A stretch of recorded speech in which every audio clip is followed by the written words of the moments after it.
ನಮಸ್ಕಾರ ಸ್ನೇಹಿತರೆ, ಇವತ್ತಿನ ವಿಡಿಯೋದಲ್ಲಿ ನಾನು ನಿಮಗೆ ಭತ್ತದ ಕೃಷಿಯಲ್ಲಿ ವೈಜ್ಞಾನಿಕ ವಿಧಾನಗಳನ್ನು ಹೇಗೆ ಅನುಸರಿಸಬೇಕು, ಸಸಿ ಮಡಿಯಿಂದ ಕಟಾವಿನವರೆಗೂ ಯಾವೆಲ್ಲ ವೈಜ್ಞಾನಿಕ ವಿಧಾನಗಳನ್ನು ಅನುಸರಿಸಿ ಒಂದು ಉತ್ಕೃಷ್ಟ ಮಟ್ಟದ ಒಂದು ಇಳುವರಿಯನ್ನು ಯಾವ ರೀತಿ ಪಡೆಯಬೇಕು ಎಂಬುದನ್ನು ನಾನು ನಿಮಗೆ ಸಂಕ್ಷಿಪ್ತವಾಗಿ ತಿಳಿಸ್ಕೊಡ್ತಾ ಇದ್ದೇನೆ.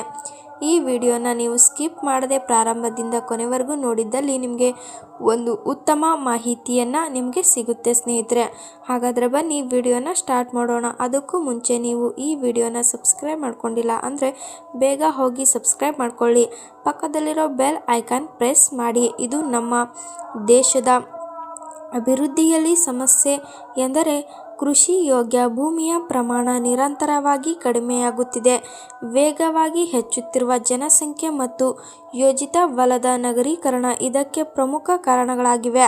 ಫಲವತ್ತಾದ ಕೃಷಿ ಜಮೀನುಗಳು ವಸತಿ ಪ್ರದೇಶಗಳು, ರಸ್ತೆ, ಕಾರ್ಖಾನೆ ಮತ್ತು ಇತರ ಮೂಲಸೌಕರ್ಯಗಳಿಗಾಗಿ ಬಳಸಲ್ಪಡುತ್ತಿರುವುದು ರೈತರಿಗೆ ಸವಾಲಾಗಿ ಪರಿಣಮಿಸಿವೆ. ಈ ಹಿನ್ನೆಲೆಯಲ್ಲಿ ಮಹಾರಾಷ್ಟ್ರದ ನಿಯಮಿಪುರ ಮತ್ತು ಕೃಷಿ ವಿಜ್ಞಾನ ಕೇಂದ್ರದ ಡಾಕ್ಟರ್ ಎನ್. ಪಿ. ಗುಪ್ತಾ ಅವರು ರೈತರಿಗೆ ಸೀಮಿತ ಭೂಮಿಯಿಂದ 4 ಪಟ್ಟು ಹೆಚ್ಚಿನ ಆದಾಯ ಗಳಿಸಲು ಸಹಾಯಕವಾಗುವ ಬಹು ಬೆಳೆ ತಂತ್ರಜ್ಞಾನವನ್ನು ಅಭಿವೃದ್ಧಿಪಡಿಸಿದ್ದಾರೆ. ಒಂದೇ ಜಮೀನಿನಲ್ಲಿ ಹಲವು ಬೆಳೆಗಳು. ಈ ತಂತ್ರಜ್ಞಾನದಲ್ಲಿ ರೈತರು ಒಂದೇ ಜಮೀನಿನಲ್ಲಿ ವಿವಿಧ ಪದರಗಳಲ್ಲಿ ವಿಭಿನ್ನ ಬೆಳೆಗಳನ್ನು ಬೆಳೆಯಬಹುದು. ಮಣ್ಣು, ಹವಾಮಾನ ಮತ್ತು ಋತುಮಾನಕ್ಕೆ ಅನುಗುಣವಾಗಿ ಸರಿಯಾದ ಬೆಳೆ ಆಯ್ಕೆ ಮಾಡುವುದು ಮುಖ್ಯ. ಬೇರೆ ತರಕಾರಿಗಳ ಬೆಳೆ ಮೊದಲ ಹಂತದಲ್ಲಿ ರೈತರು ಆಲೂಗೆಡ್ಡೆ, ಬೀಟ್ರೂಟ್, ಮೂಲಂಗಿ, ಕ್ಯಾರೆಟ್, ಶುಂಠಿ, ಅರಿಶಿನ ಮೊದಲಾದ ಬೇರು ತರಕಾರಿಗಳನ್ನು ಬೆಳೆಯಬಹುದು.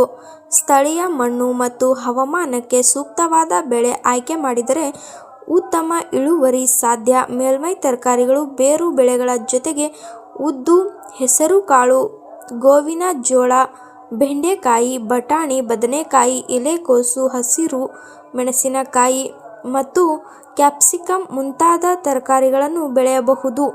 ಬಳ್ಳಿ ತರಕಾರಿಗಳನ್ನು ನೆಟ್ಟ ನಂತರ ಕ್ಯಾಪ್ಟೋರಿಯನ್ ನಿರ್ಮಿಸಿ ಅದರ ಮೇಲೆ ಕಾಯಿ, ಸೌತೆಕಾಯಿ, ಸೋರೆಕಾಯಿ ಮುಂತಾದ ಬಳ್ಳಿ ಬೆಳೆಗಳನ್ನು ಬೆಳೆಯಬಹುದು. ಇದು ನೆಲದ ಮೇಲಿನ ಬೆಳೆಗಳಿಗೆ ಹಾನಿಯಾಗದೆ ರಕ್ಷಣೆ ನೀಡುವುದರ ಜೊತೆಗೆ ಹೆಚ್ಚುವರಿ ಆದಾಯ ಒದಗಿಸುತ್ತದೆ. ಕಡಿಮೆ ಎತ್ತರದ ಮಣ್ಣಿನ ಮರಗಳು ಜಮೀನಿನಲ್ಲಿ ಮಧ್ಯಭಾಗದಲ್ಲಿ ನಿಂಬೆ, ಸುಧಾರಿತ ತಳಿಯ ಮಾವು, ಪೇರದ ಮತ್ತು ಪಪಾಯಿ ಮರಗಳನ್ನು ನೆಡುವ ಮೂಲಕ ರೈತರು ಮತ್ತಷ್ಟು ಲಾಭ ಗಳಿಸಬಹುದು. ಇವು ನೆಲ ಮತ್ತು ಮೇಲಿನ ಪದರದ ಬೆಳೆಗಳಿಗೆ ಅಡ್ಡಿಯಾಗದೆ ಹೆಚ್ಚುವರಿ ಆದಾಯ ನೀಡುತ್ತವೆ. ಸರಿಯಾದ ಸಮಯದಲ್ಲಿ ಸರಿಯಾದ ಬೆಳೆಗಳನ್ನು ಆಯ್ಕೆ ಮಾಡಿಕೊಂಡು ಈ ಬಹು ಬೆಳೆ ತಂತ್ರಜ್ಞಾನವನ್ನು ಅನುಸರಿಸಿದರೆ ಸಣ್ಣ ಮತ್ತು ಅಂಚಿನ ರೈತರು ಸಹ ತಮ್ಮ ಸೀಮಿತ ಭೂಮಿಯಿಂದ 4 ಪಟ್ಟು ಆದಾಯ ಗಳಿಸಬಹುದು. ಕೃಷಿ ಯೋಗ್ಯ